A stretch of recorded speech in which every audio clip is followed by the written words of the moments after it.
Hi, everybody. Welcome to the last webinar in the Youth and Landscape series this year. Thank you guys for all joining on time. As per usual, I'm just going to give a couple minutes to people who might be having some issues connecting, and then we'll get started. So just hang in there, and we'll be off in a minute. Feel free also, if you guys would like, to type questions into the chat box. We'll also be having some interactive periods within the webinar, which if you're on your computer and not connecting via your phone, please feel free to participate, but don't feel pressured otherwise. So if you would like, you can participate. If you don't feel comfortable, you don't have to. If you do participate, you can or cannot add your name depending on how you feel as well. But of course, your ideas and your participation and sharing is always encouraged.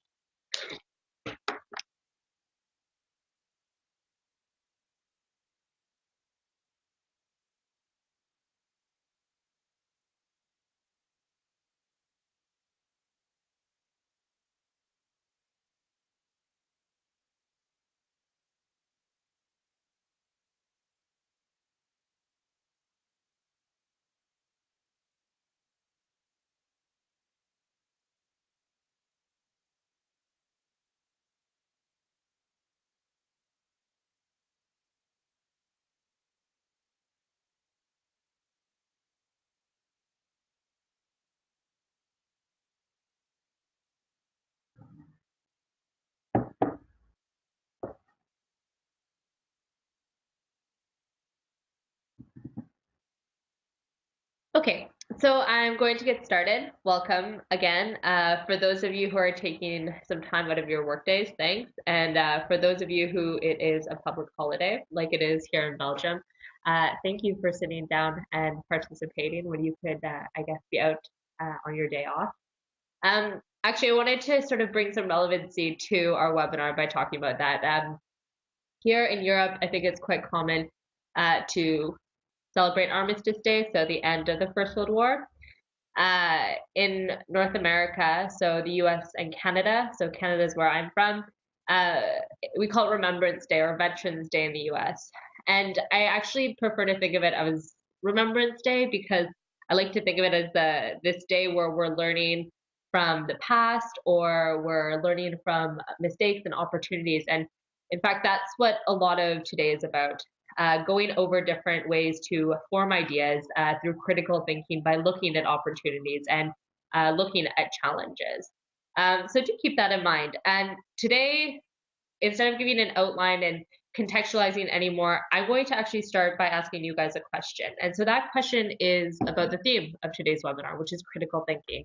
So I'm going to post a Padlet. So for those of you who have done it, you'll know how to follow the link. But for those of you who haven't, please just copy the link into your web browser. A page will come up and you double click and it'll add like a little sticky note onto the page. And so just type into that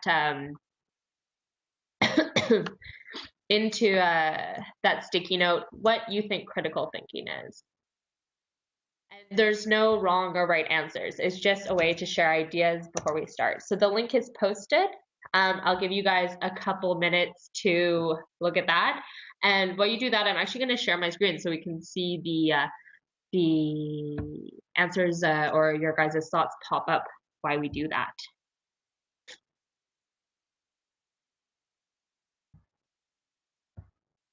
So hopefully you guys can see this.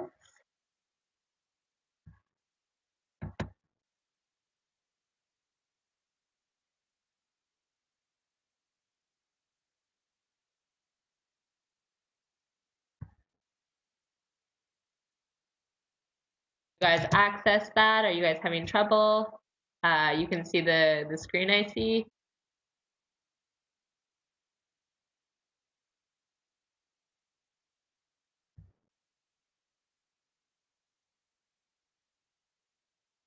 Anybody want to add anything?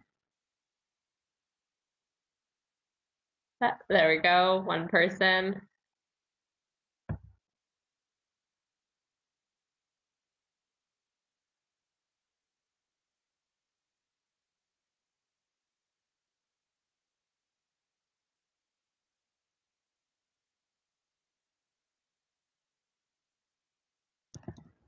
I'll add mine in as well while you guys do that.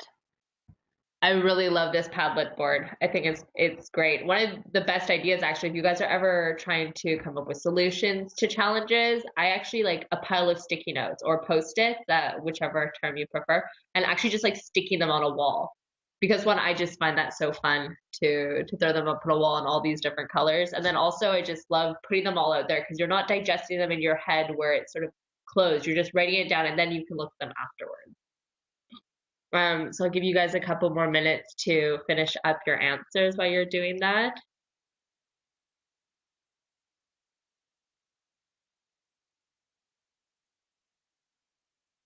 Okay.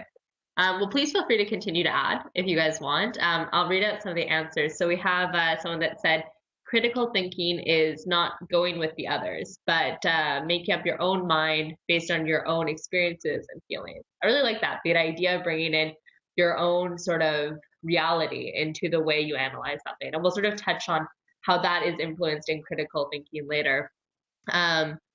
There's a bit of some underlying similarities between critical thinking and analyzing options to come to an informed decision, and this answer on critical thinking and its ability to allow us to look at certain issues in different aspects, so the pros and the cons. I sort of think it's that way as well, sort of weighing evidence and analyzing options, and then that will allow you to come to a decision. Or I suppose it could just allow you to philosophize about something, or to turn something over in your mind. So I'm gonna go on to the slides now. So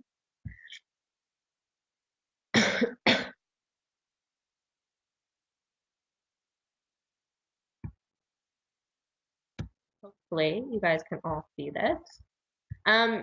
So thank you for sharing your answers. I'm gonna go over sort of as I do the definitions I sort of see so that we can all sort of have a common understanding to the language we're using as we go forward.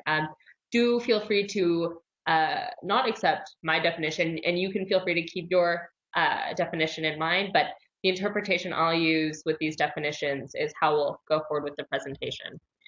So for me, when I really think about it and I sit down and write it, critical thinking is a disciplined type of thinking, right? It's a clear, rational way of thinking.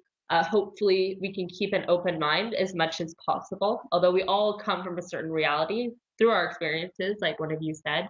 But it's also informed by evidence. So it's not just our values or ideologies, but it's something that we can support through this thinking. For me, it's also this mental process that's an active mental process where you're conceptualizing and then you're applying and analyzing and synthesizing a bunch of information to have a conclusion or to have an answer. So that's the way we'll be going forward with this definition. And I want to talk about how this relates to landscape challenges and how this relates to those of you who will be participating in the youth session at the Global Landscape Forum. So over the past 3 weeks, we've talked about challenges and opportunities in rural-urban migration and how storytelling is important in the type of connections youth form around this challenge. We've talked about how we communicate to different communities based on their worldviews and their values and their prejudices, and we've also talked about how motivated reasoning fits into this. And then earlier this week, we talked about social networks and how social networks can be leveraged to create this type of momentum on an idea or a solution, or to create a momentum around a type of paradigm shift. So whether you're participating in the youth session or whether this is just something you're interested in bringing topics together, we often need a way to synthesize a large amount of information because it's not always simple having a bunch in our mind, which is why I said earlier I like going and like putting sticky notes up because it helps me get all those thoughts out. So to support you guys and to pass on some knowledge of how you can synthesize large topics and ideas and how you can use these to form opinions, we'll start today by going over two different ways of analyses, looking at how to leverage opportunities, how to evaluate challenges in order to form ideas.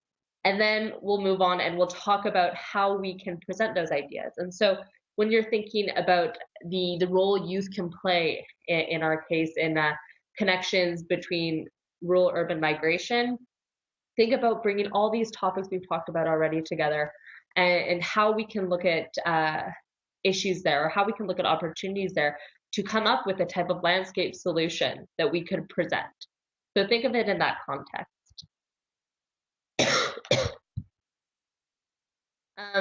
So as I just said, this is sort of what we'll be going over. The critical thinking approaches we'll be talking about is appreciative inquiry, and then this sort of political analysis approach that I adapt to sort of everyday critical thinking. And then we'll be going over some tips for pitching. So I don't know how many of you have heard of appreciative inquiry. I came across it about, I guess, a year and a half ago through a friend and a colleague. So appreciative inquiry is a type of way of analyzing issues by drawing on sort of positive elements. And I put human systems in the PowerPoint in quotations because when I was reading up on this and doing some research on this approach, they talk a lot about appreciative inquiry for moving forward on solutions for organizations, so how an organization should function. But I think it actually can be applied to any system. So if it's a landscape system, that could be the ecological elements, the social elements. And in appreciative inquiry, it's all about identifying a positive core. So what exists within a system that's already fantastic, and then connecting to this positivity to inspire solutions to a challenge. And the idea here is that problems, which are our traditional way of analyzing things, get replaced with innovation as conversations increasingly shift towards uncovering the organizations, or for me, the system's positive core. So this can be whether it's on values and achievements or best practices, whatever is positive about that system. It doesn't have to be one thing. So there are 5 grounding principles to appreciative inquiry that they suggest you keep in mind when you're going through this approach of critical thinking. So this is constructionist, simultaneity, anticipatory, poetic, and positive. So I'm going to explain each of these and take a minute to do that so we understand where we should ground ourselves when we're using this approach. So constructionist, it means it's all about how we construct our system, whether this is a landscape approach or your environmental activism club, for example. And so the idea of a constructionist approach is that through our language and discourse, we can create the type of space we inhabit. And so think about what we talked about last week with communicating to communities. Our type of communication reinforces our communities. And here it's about how our communication and our discourse and communication through stories and ideas can generate an environment where we draw on positivity to find solutions. So think about how the way you speak and the way you create your environment through this type of discourse generates an area of positivity. So simultaneity is the idea that we're never just isolated within a system. As we ask questions about a system, so what is great about a system, what are challenges, what are possible solutions I could have, we're also changing the way we look at the system. So we're never coming from nothing. And so the idea here is that we remember and we acknowledge that we have biases, and we acknowledge that we're changing a system and we're while we interpret. So that's something else you have to keep in mind when we're going through this. So when you're thinking about rural-urban migration in our case, and in our first lecture of the webinar series, we talked about that there were both positives and negatives to migration, even if the dominant discourse around migration, whether it's refugees, asylum seekers, or environmental migrants, is negative, there are both positives and negatives. And a lot of our language interprets the way of for where we're coming and our biases. So the idea of remembering that how we speak is also changing the way we interpret the system. And now anticipatory, so the third grounding principle is that how we imagine things today is how the future will occur, because we're guided by our imagination and we're guided by what we anticipate will come. So this is including your assumptions, the imagination you have of what could be possible in the future. And we can use this as sort of a mobilizing agent in creating solutions that are positive, right? So what do you want the ideal world to look like in 5 years, in 10 years, in 15 years. If you had a fantastic solution to creating connected or systems with youth involved in rural urban migration in 5 years, how would that be progressing? In 10 years, in 15, at the end of your lifetime, what would it look like if you're imagining that? So it's all about imagining what could be in the future. So poetic goes back also to one of the things we talked about in our first webinar, which is storytelling. And it's the idea that our systems can be expressed through storytelling. And in this way, we're continually changing interpretations by telling stories about them. And by invoking sort of sentiment and understanding and meaning between people, we can bring people together through storytelling to find positive solutions. So draw back on the elements we talked about with storytelling and listening to people through their stories, and how we can draw on positive solutions through those stories, and in a sense, those understanding of systems. Now, the final element that appreciative inquiry is grounded in is positivity. So this means that for momentum, for sustainable change, we have to have sort of a positivity about it, and sort of an open mind. And the idea is that we need to draw on emotions like hope and excitement, joy, inspiration, curiosity for new ideas to be generated. A big part of appreciative inquiry is that if we focus on dysfunction all the time and what's going wrong and what we're worried about, we sometimes exacerbate that issue. It just gets worse. So the idea here is that we come from this positive principle. We try to increase within a system those feelings of excitement, those feelings of curiosity, those feelings of joy and fulfillment. So those are the 5 principles to keep in mind when you inquire appreciatively. So to sort of give you a broader view, when we engage in AI, what they sort of ask you to do in this analysis is that you ask questions that draw on strengthening a system's capacity. So what are those good things? What make you feel excitement? What makes you feel joy? What things that are excellent in a system could be emphasized in 5, 10, or 15 years into the future? How can we learn about those great things through storytelling? And so that's where we draw on those 5 principles to inquire collectively about sort of these capacities that already exist in a system. And we use our imagination to imagine where that could go. So it's all about bringing together as a community to draw on what's positive. And we don't want to sort of use coercion or false persuasion in this type of analysis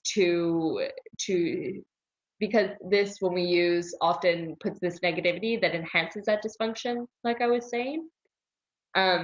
So those are just sort of ideas to have. And now we'll go over just types of questions you can use to go through appreciative inquiry, which is often a bit more flexible than some of the more traditional ones. So you want to think about themes of success. So what already makes it great?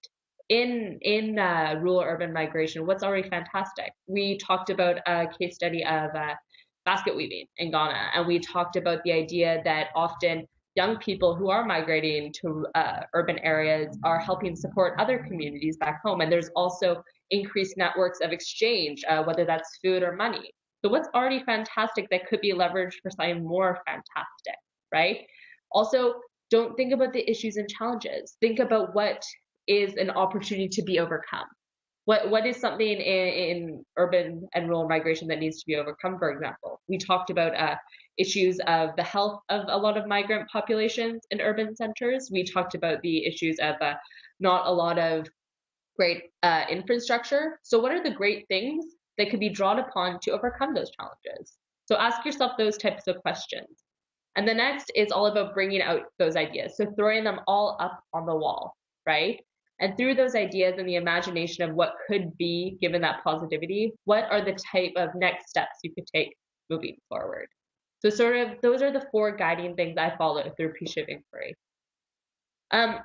So now we're going to go over another way to analyze opinions that in a way is more traditional. And when I first was introduced to appreciative inquiry, I actually almost felt this type of dissonance. we were talking about cognitive dissonance last week between these two types of ways I'm going to present to you guys. And I was thinking, like, they can't both exist together. I can't draw on positivity and then also traditionally analyzed type of gaps within systems. And after a bit of reflection, I actually said that perhaps they're complementary. And feel free to disagree, but I think that we can draw on appreciative inquiry to understand how we can bring positivity and imagination and listening and a collective approach to solving challenges. And we can also build on this by looking at evidence and gaps and doing a traditional trade-off analyses. So that's what I'm going to present to you now. It's essentially using policy analysis, a traditional approach developed by a political scientist in the US called Kingdom. And we'll be using that to sort of follow steps to go through and analyzing a system's challenges to overcome them. So for me, when we go over this type of policy analysis approach that's adapted to forming opinion, there's several ways you can form opinions. So this is always the way I conceptualize it. You can either think or you can talk. Thinking is a lot what I'll show you right now today. It's about a lot of, going through the steps. What is an issue? Let me write this down. What is the evidence I can draw on? How can I analyze this? What are alternatives I can implement? What are the effects of those alternatives on the current system? Talking can be about consultation. It can also be about appreciative inquiry. When you sit with someone and you say, okay, like as a group, what could be better? How could we make it better? How could this go into the future? So these are just different ways, not one better than the other.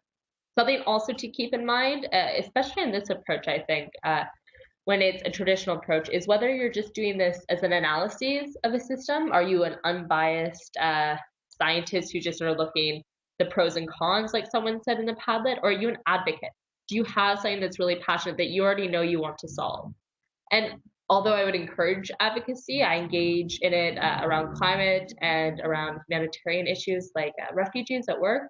I also would encourage you to, like we spoke about last week, analyze your biases. Think of where you're coming from. Draw on that side of appreciative inquiry that talks about the fact that we are constructing our own system from where we come and as we discuss it. But the important differentiation to make here is that analyses will be neutral. You'll look at things from a middle standpoint, not that there's one thing better than the other. An advocate will be coming from a specific perspective. So don't forget, though, regardless of what side you're on, you're still using an approach evidence and you're still drawing on concrete examples within this critical thinking. So this is the policy analysis as Kingdon sort of laid it out in his first book. And it's actually much more complex than this. If you put up the whole sort of conceptualization he has of it, there's offshoots, it's iterative, there's conditionals, but one, because we're limited on time, and two, because this simple format serves our purpose. This is the format we'll be going through, and we'll be going through each step. And I'll flash up the graph between the slides so you can situate yourself within this system of analyses.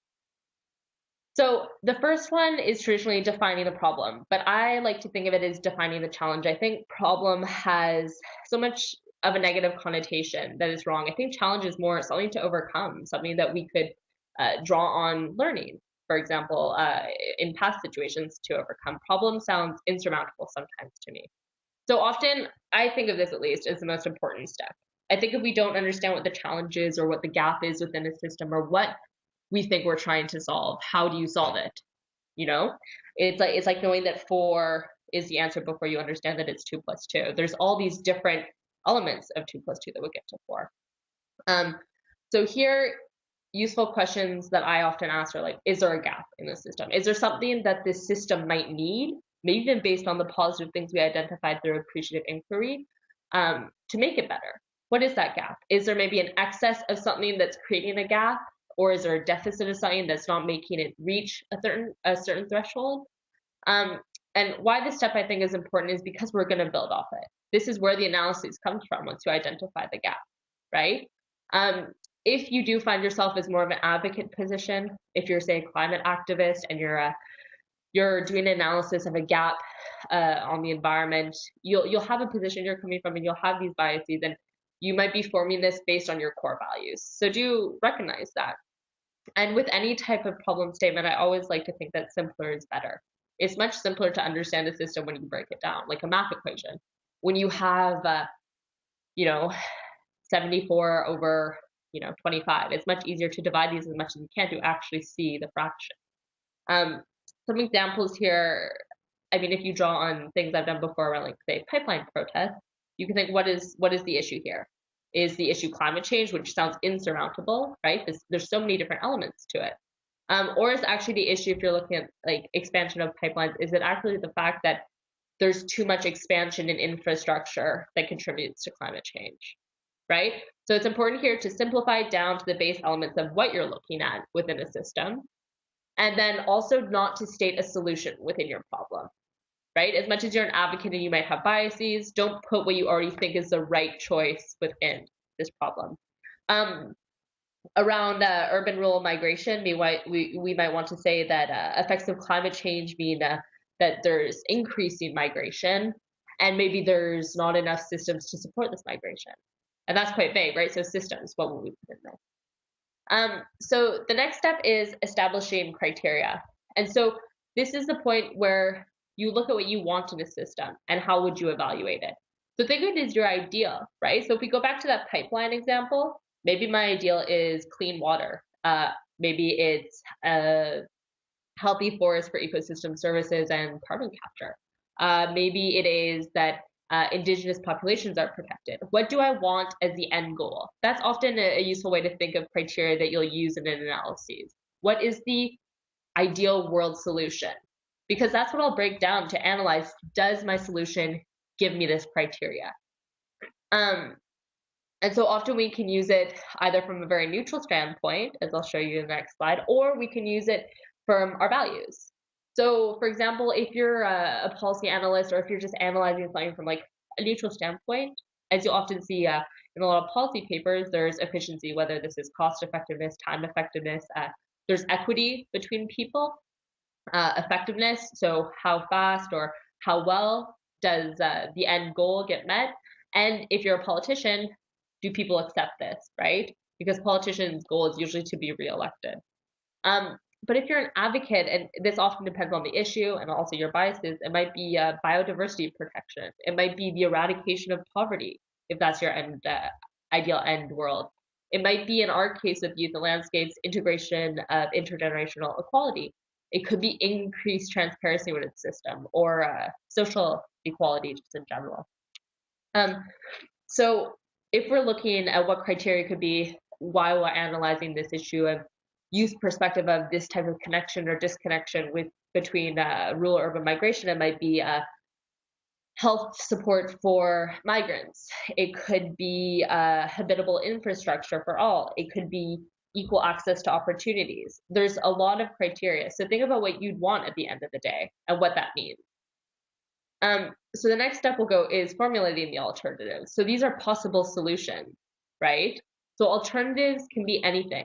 Alternatives could even be what we have now. The important thing to think is that it's like when you're sitting down at a table doing nothing, you're actually sitting down at a table. So alternatives in the largest possible sense is solutions or possible actions. What could we do, right? So we could, for example, if we go back to our pipeline, build more pipelines. We could not build any pipelines. We could invest in renewables. We could switch to biofuel. These are all possible alternatives. Or we could do nothing. We could just say, accept the pipeline that was going through, whether this is the Keystone XL or the Northern Gateway pipeline, or you could block the project. So any alternatives. If you're actually doing an analysis that's quite thorough, you could limit your type of possible alternatives. But what I always like to do to start is, like I said, I'm a big fan of sticky notes, and I just will put everything up, or on a piece of paper, just write everything down. And then if you don't have a lot of time and you are analyzing certain things, just break that down and maybe choose like 3 or 4. And if you're an advocate, you can narrow this down by talking to your community or your stakeholders. Like, what are solutions that are maybe possible for you guys to implement, right? Maybe stopping all or advocating to stop all infrastructure into fossil fuels is an ideal, but maybe for this one pipeline, you need to focus on stopping this pipeline, for example. So it's also really important to draw on our community here, just like we do for appreciative inquiry. So the next part are analyzing consequences of these possible alternatives and looking at the trade-offs. And so that trade-off is like when we look at what would the criteria is and what those analyses are. So what are the consequences will be in the middle of this graph, and the trade-offs are how does one solution present you with something maybe better or worse than another.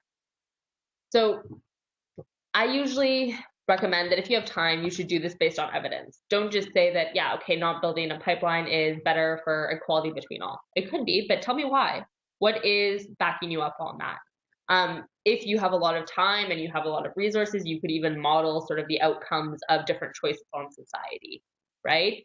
And within these trade-offs, you can also say things are weighted. So maybe for you, your criteria of intergenerational equality is much more important than, say, habitable infrastructure, right? It depends. And so when we're doing these types of trade-offs, I often use a matrix, right? And this I've been using for maybe like 4 or 5 years now, and this can be for anything. I think I've used it for, what do I buy when I'm moving? Or when I move to Europe, what do I take, right? What's my criteria that I need, and what are the different scenarios? And how do I get things there? Or a simple thing, you can use a trade-off matrix to decide where you want to eat. Do you have a choice between, like, I don't know, sushi, pizza, and eating at home? Your criteria could be, yeah, okay, I don't spend a lot, so limited spending, quick access, and that it tastes fantastic. And then in the center here, within this graph, you would put the outcomes of that. And then that's how you would analyze the trade-offs. A way to analyze trade-offs can be just by putting a number, or it can be by putting, I don't know, an expression, yeah, like very good, but has some drawbacks. So choose what you do best. I usually use, say, like if there's 3 criteria or 4 criteria, rank it 1 to 4 and do it this way. And then it's really easy too, because if you have different things that are weighted in different ways, you can just multiply that to end up with sort of a sum at the end that will tell you which alternative is actually the best. Which brings us to our last step, which is making a recommendation. And so making a recommendation is based on this analysis, the whole thing. So whether this is like right from defining the challenge and setting your criteria, and then what are the possible alternatives, and then at the very, very end, analyzing these, right? And this should be like the answer to what you thought the challenge was at the beginning. So this is what will give you your ideal world, this solution. What will give you as most as possible that criteria. So that's what the final step is. Now that we have sort of how do we analyze things and what are the type of systems, how do we present these, right? Because actually a good thing to remember is that these are very different things, right? How we analyze something and how we look at a system to either draw on its opportunities or draw on its challenges is very different from how you might want to present these to people. Whether these people are another part of a social network you want to bring on board, or whether it's someone that you need funding from to implement your idea. So this will all depend on who the person is. But this I'm going to present to you, and how to present your ideas is a pitch. So I'm not sure how many of you are familiar with the definition of pitch. I know it's used a lot now, but I would like your guys' own opinions on what this definition is. So I'm going to throw it up in the Padlet again, and please feel free to answer. I'll give you guys a couple minutes to do that. So I'll copy it, and then I will put it in the chat box. Please feel free to participate. Here you go. So just follow the link, and we'll look at it on my browser again as you guys enter things in. So here also I would like you guys to put not just your definition, but what is important when you give a pitch. So what are the things that make a pitch fantastic, that make someone buy your idea, that makes someone want to join your movement, that makes someone want to give you funding? So please add it in.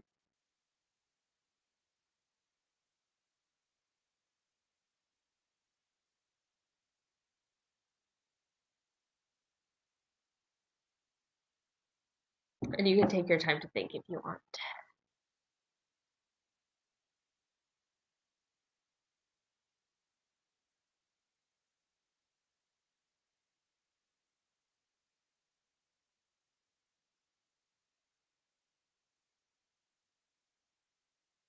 I don't know, maybe some of you guys have already done pitching yourselves. Feel free to add in if you enjoyed that experience or not.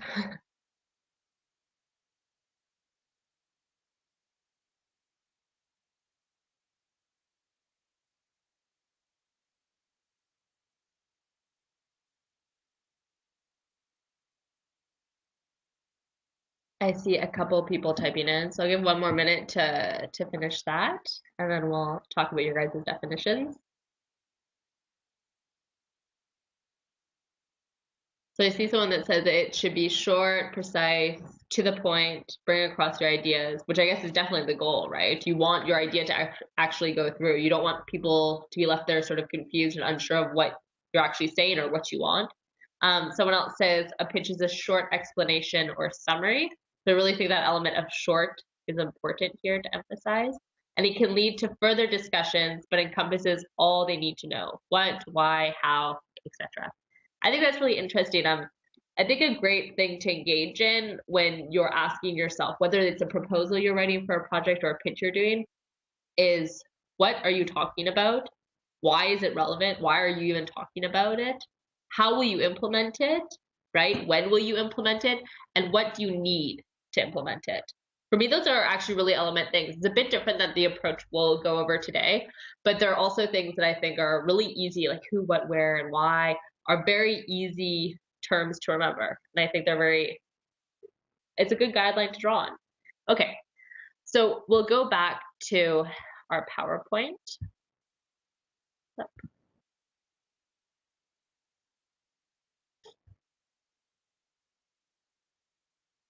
Hopefully you guys can see this. So this is my definition of a pitch. So, I mean, if you take it from the dictionary, it's like throwing a ball. I don't know if anybody plays baseball. It's not necessarily my favorite sport. It's like a bit boring, right? Um, I live in Belgium and I spend a lot of time with sort of like francophones and Dutch people, and often some people have told me that in English there's sometimes words that they just don't have precisions for, and so that I sort of think about when I hear this definition: throw or fling roughly or casually. I think someone asked me today, what does toss mean? And so I mean you could toss a salad, right? So in this sense it's mixing, which would be a different word in French than the word of sort of like tossing a child into the air for a game. And then the third one is to make a bid, obtain a contract, or other business. And this is actually the one we'll be talking about at the end. And so when we think about it over here on our definition from Youth and Landscapes, it's your idea, right? Your idea, your opinion. So say you've gone through appreciative inquiry, or you complemented it with sort of this like traditional approach we just went over. So you have this idea, you have a solution that you want to implement, right? It's going to be a learned skill, so that's why we're going over it now. And it's possibly the most important thing we do, because how else do you get people to buy onto your idea? Whether this is people that are going to support your idea within the community, whether this is other stakeholders to back you up, or someone who's going to fund you. It's useful to think about it as like traditional elevator speech, which they talk a lot about in business. So a very quick timeline to really influence someone to come on board. You can also think a lot about crowdfunding as a campaign style of pitching where you're writing as well. So just different examples there to keep in mind. Last year, when I was doing this, we found a really great resource, Hannah, who you might have met in the first webinar, who talked to her about her research around storytelling with elders. And I still really think it's great. I actually get little updates from his company on like pitching with like short quotes that really inspire. But this for me is a great way to understand why pitching is different than sort of evaluation, and why pitching is different than just general communication and discourse. And it's because we're going to talk about how this gap of like how we come up with solutions, so what we just spoke about, solutions and ideas and opinions, and then how we're communicating it to other people to bring them on board. So say you have a landscape solution to rural urban migration and it involves youth, but how do you want people to support you on this idea? So for me, this sort of outlines why you need to know how to pitch. And it's from his book, Pitch Anything. And he says, There's a fundamental disconnect between the way we pitch anything and the way it is received by our audience. As a result, at the crucial moment when it is most important to be convincing, 9 out of 10 times we are not. Our most important messages have a surprisingly low chance of getting through. You need to understand why this disconnect occurs in order to overcome it, succeed it, and profit. And so for me, what I think is great to draw on is when we talked about communicating across communities last week, and we talked about all these different worldviews and values and morals and biases people have, and how this influences the way they interpret evidence. So for me, this is a big part of why the way we pitch something, the way we communicate something, is going to be received differently. So we need to know how we overcome this disconnect. And like I said last week, pitching is something that you can use to overcome it. So we brought this up briefly last week, and it's the STRONG method for pitching, right? Which is basically just an acronym for the different steps to help you remember it. So setting the frame, that we talked about last week. So how these different worldviews and different ideologies influence in different ways the interpretation of evidence. And if you guys weren't there, you can always go back to our website to check out sort of the way that influence happens. But the first thing to do to overcome that is setting the frame. So remember who you're speaking to. There are people with their biases, and you need to speak to those biases. You need to motivate them through those biases and overcome them. Then we'll draw on storytelling, just like we sort of mentioned in the first webinar, like we talked about today with the appreciative inquiry method. When you want to make a decision, you don't want to say all these numbers. This is too much maybe for someone on the initial sort of communication of your idea.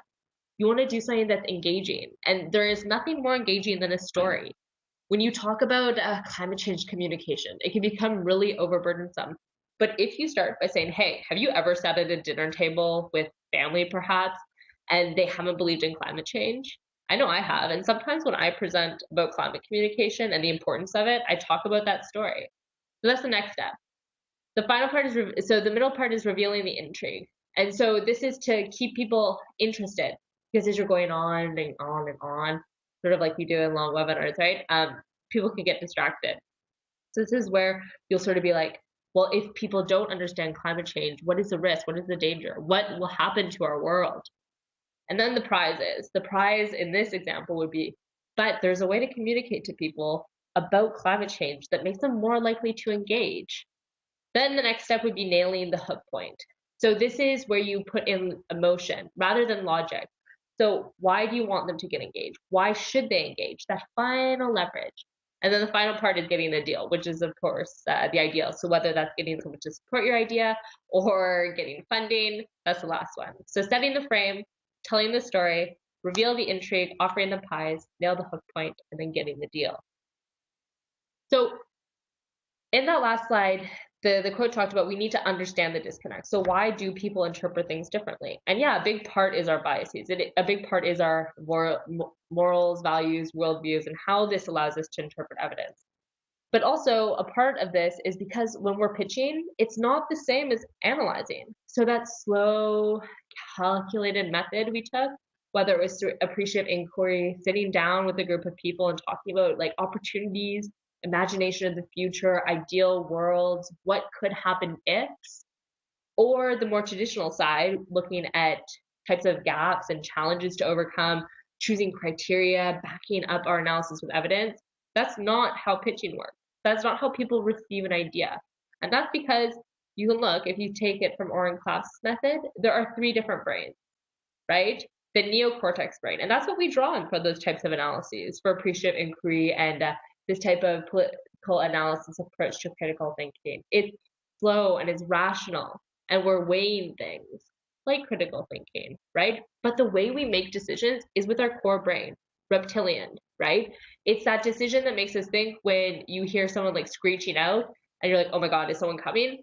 And really what it is just like a kid laughing and running after a ball or something. It's that brain, the brain that's very instinctual. It's about your feelings, it's about your gut, it's about, oh, wow, that really moves me, right? And actually, if we take an example of climate change communication, a lot of the ways to incentivize people who are dissuaded that climate change is either important or they're skeptics is to engage their emotions.